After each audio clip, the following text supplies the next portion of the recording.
বলা যাবে আমাদের প্রিয় নবী মুহাম্মদ সাল্লাল্লাহু আলাইহি ওয়াসাল্লাম বলেছেন যে সঙ্গীতের বাদ্যযন্ত্র সাধারণ নিয়মে সবই নিষিদ্ধ, তবে তিনি যেটা অনুমতি দিয়েছিলেন সেটা দাফ, একপাশে খোলা ড্রাম যাকে বলা হয় ডাফ বা ডাফলি।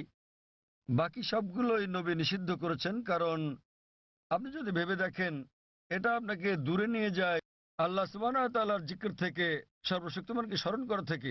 এ কারণে যখন আমরা এরকম গান শুনি, যেমন ধরেন সিনেমার গান হোক, সেটা হিন্দি, মালায়ালাম, তামিল বা অন্য কিছু, আপনি দেখবেন যে এই হিন্দি সিনেমার গানগুলোর বেশিরভাগ কথাই একেবারে বাস্তবতা বহির্ভূত।